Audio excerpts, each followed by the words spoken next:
আপনি যদি নিজেকে ইনসিকিউর মনে করেন দরকার বলে আমি যাবো, আমি আপনার সাথে গিয়ে আপনার বাসায় পৌঁছে দেবো। শেরপুরে ফিরে গেলে আমার ফুপা আবার আমাকে আজাদ আলীর হাতে তুলে দেবে। আপনি যদি আমাকে কথা দেন যে আপনি ফুপাকে স্টপ করাতে পারবেন, তাহলে আমি আজই শেরপুরে ফিরে যাব।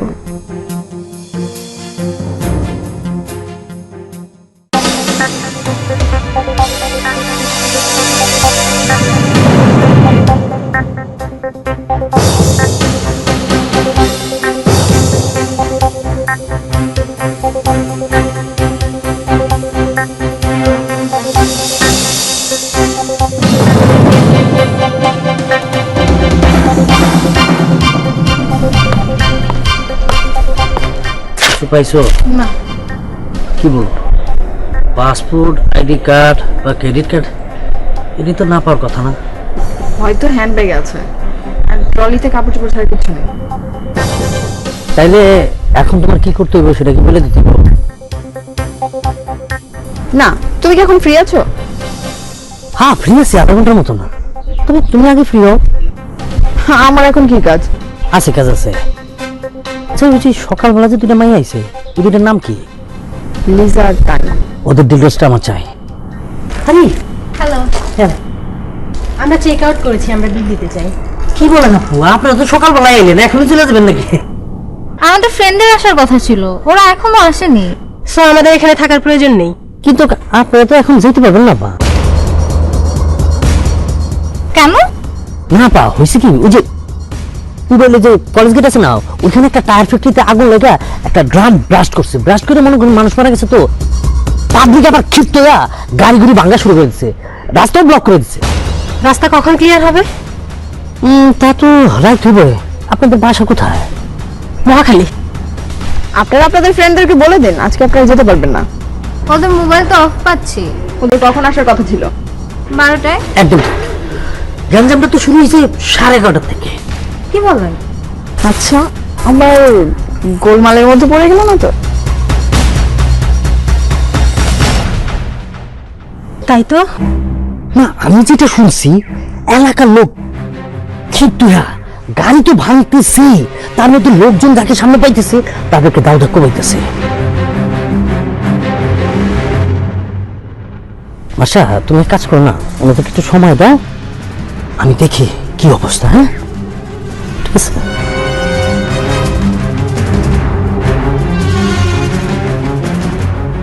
আচ্ছা ঠিক আছে, চলুন আমরা ফিরে আসি। চলো।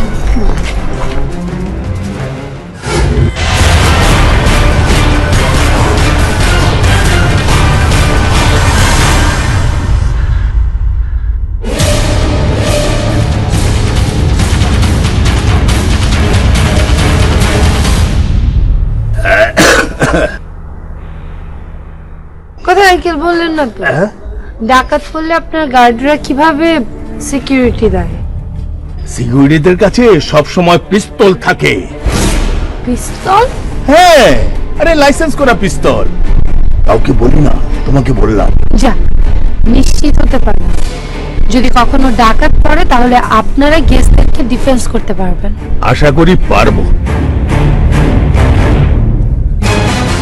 কিন্তু আঙ্কেল আমার কাছে কেন যেন মনে হয় আপনার রিসোর্ট বিজনেসের লস হয়। লস হয় না, মাঝামাঝি অবস্থায় থাকে।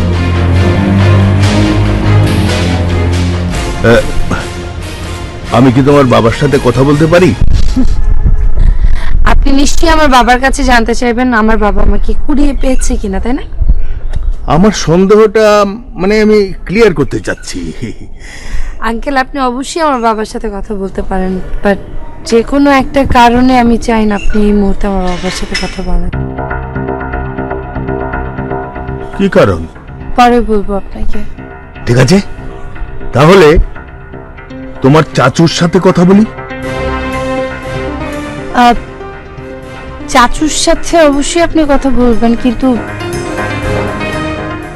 চাচু জানেন আমি এখানে আছি। জানলে কি হবে?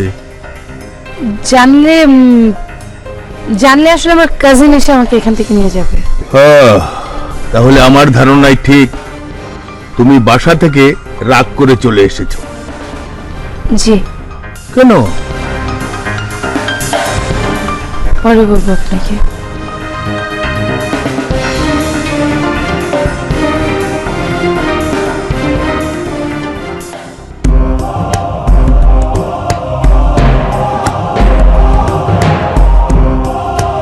যে তোমার সাথে আমার কথা বলা দরকার, কথা বলতে এসেছি। আমি এসেছি সেজন্য তুমি খুশি না অখুশি সেটা আমার জানা দরকার। খুশি হয়নি। তাই কেন? কেন খুশি হয়নি সেটা আমি রোহানকে বলেছি। রন্ধবাকে কিছুই বলো না তুমি রোহানের কাছ থেকে জেনে নিও। কেন? মুখে কি আঠা লাগিয়েছো? আমি তোমার মুখ থেকে শুনতে চাই। তুমি কি ডিভোর্সের মামলা করেছো? না, এখনো করিনি। করো, আমার কাছে নোটিশ এলে আমি কনসার্ন দিয়ে দেবো। ও, do you really mean it? Yes.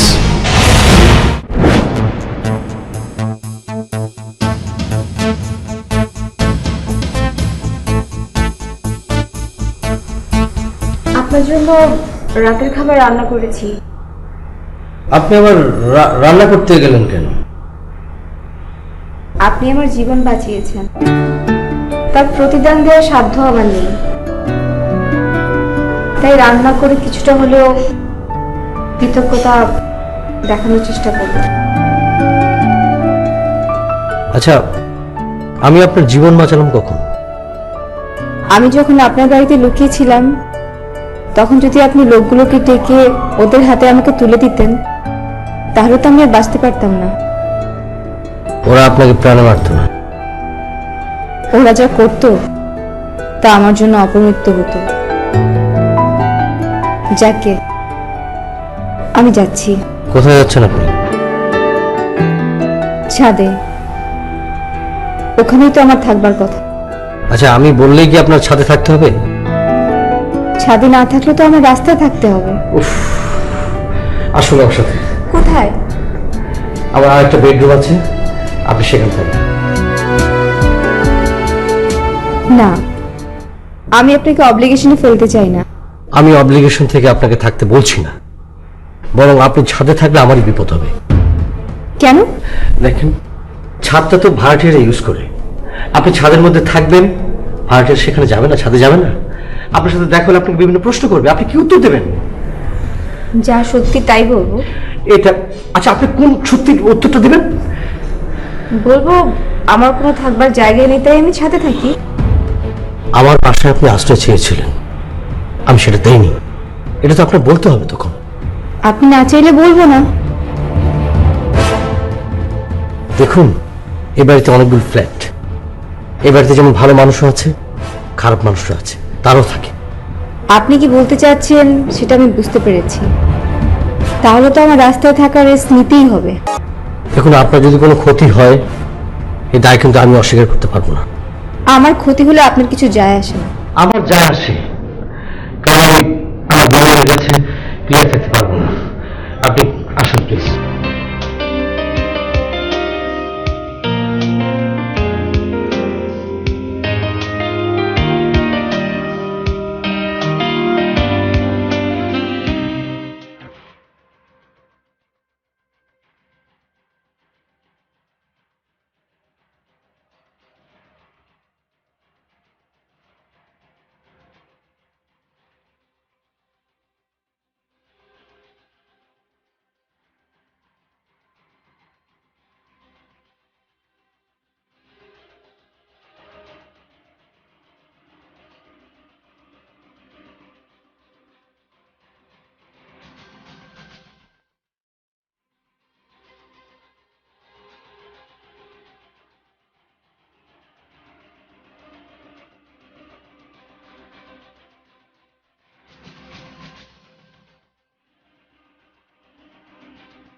Hello, আপনি কে?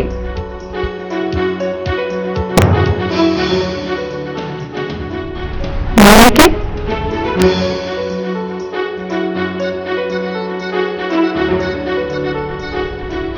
আমি কুড়িয়ে পেয়েছি আনন্দভবন রিসোর্টে।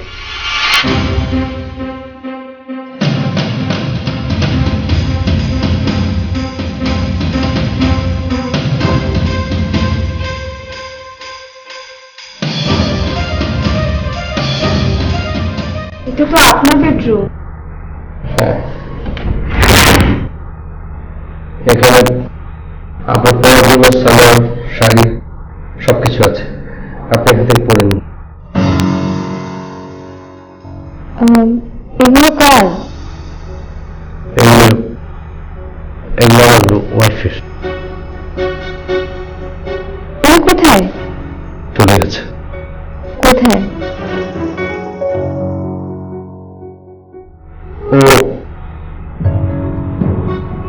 ও চলে গেছে আফ্রিকা।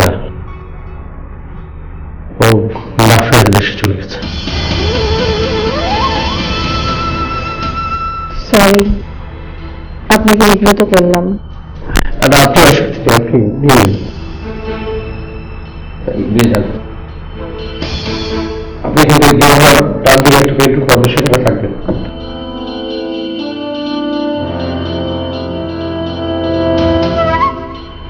আচ্ছা, ওনার কি হয়েছিল? Road accident. কবে মারা গেলেন উনি?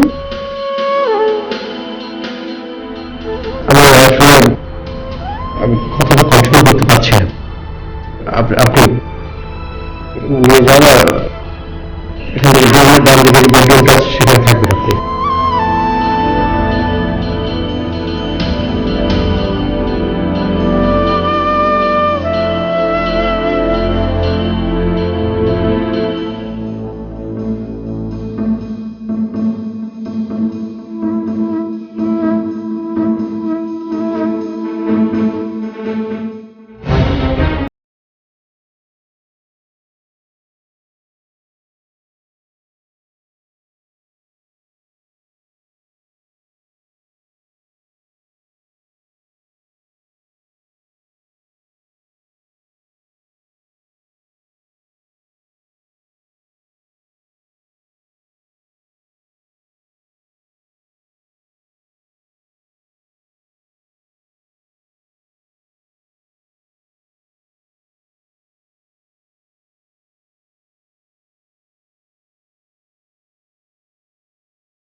তার মানে আমাকে কালই জয়েন করতে হবে। হ্যাঁ, তুমি যদি আমার শর্তে রাজি না হও তাহলে স্যার জানবে যে তুমি রোড অ্যাক্সিডেন্টে মরে গেছো। ধরুন আমি আপনার শর্তে রাজি হলাম, আপনি আমাকে ছেড়ে দিলেন, আর তখন যদি আমি যে এমডি স্যারকে আপনার সব কুকর্মের কথা বলে দিই তাহলে? আরে বোকা মায়া, তুই তো মারা পড়বি, তোর বসাই সে তোর বাঁচাতে পারবো না। তার চেয়ে ভালো তুই আমার সত্যি রাজি হয়ে যা, তোর জন্য ভালো, অনেক ভালো। ওই বস্তার ভিতরে কে ছিল আর তাকে কোথায় নিয়ে গেছেন যদি আপনি আমাকে না বলেন, আমি আপনার কোনো শর্তে রাজি হব না। এই সামান্য কারণে তুমি তোমার প্রাণটা দিবা? সামান্য কারণ নয়, এর আগেও রিসোর্ট থেকে 2টা মেয়ে স্টাফ এবং রিসোর্টের 2টা ফিমেল গেস্ট মিসিং হয়েছে। আমার তো মনে হয় আপনি এই মেয়েগুলোকে সরিয়েছেন। খবরদার আরেকটা বাড়তি কথা কইবা না। ওদের কেন সরিয়েছেন, কোথায় সরিয়েছেন আপনি যদি না বলেন আমি আপনার সাথে রাজি হব না। তার আগেই তো তুমি মিসিং হয়ে যাবা। দেখো এখন কপালে তোমার কি ঘটে।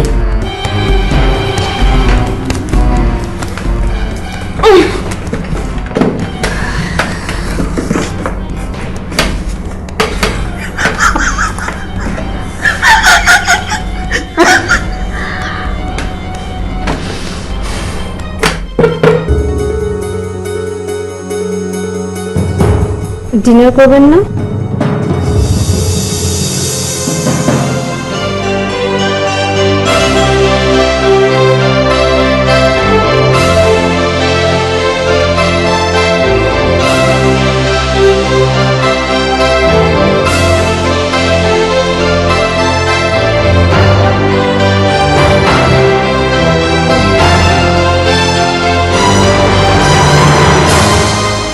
অনেক রাত হয়েছে। ক্ষুধা নেই আমার, আপনি খেয়ে ঘুমিয়ে পড়ুন। আমি তো আপনাকে আগে খাইয়ে তারপরে খেতাম। আমি খাবো না, আমার খিদে নেই।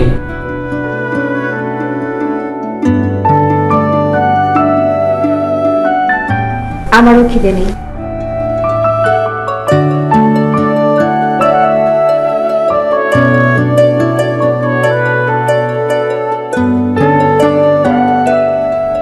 আমার বাবা মা ছোট ভাই একটা রোড অ্যাক্সিডেন্টে মারা গিয়েছিল। তখন আমি এইচএসসি পরীক্ষার্থী। আমার বাবা মা ছোট ভাই টাঙ্গালে বেড়াতে গিয়েছিল আমার নানা বাড়িতে। বাসে করে ফিরছিল সবাই। হঠাৎ করে একটা ট্রাকের সাথে ধাক্কা লেগে বাসটা খাতে পড়ে গেল। 7 জনের মৃত্যু হলো। তারপর থেকেই আমি ফুপুর বাসায় থাকি। ভাবের কিভাবে অ্যাক্সিডেন্ট হয়েছিল?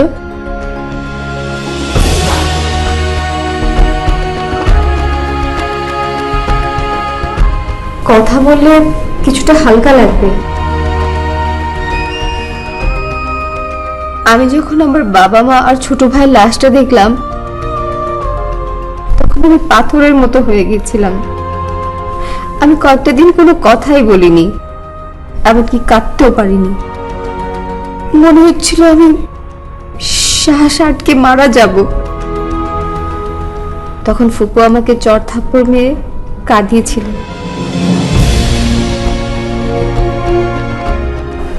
সেদিন সকালে আসলে ঘুম থেকে উঠে দেখি যে মিলি নেই, আমার বউ।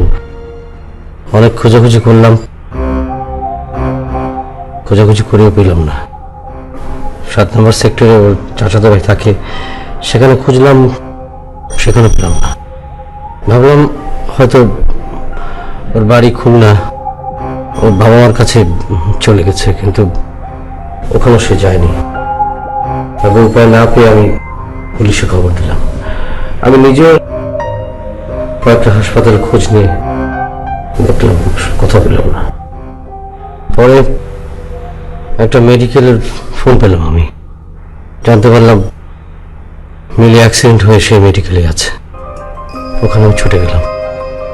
ছুটে গিয়ে আমি মিলির লাশ দেখলাম। তারপর যেটা শুনলাম, আসলে রাস্তায় ও যাচ্ছিল ক্যাবের মধ্যে, মুখোমুখি এক ট্রাকের সাথে সংঘর্ষ হয় এবং ক্যাবটি আগুন ধরে যায় এবং ড্রাইভার ও দুজনেই অ্যাক্সিডেন্টে পুড়ে যায়। প্রায় ওর চেহারাটাও চেনা যায়নি, পুরো এমন অবস্থা হয়েছে।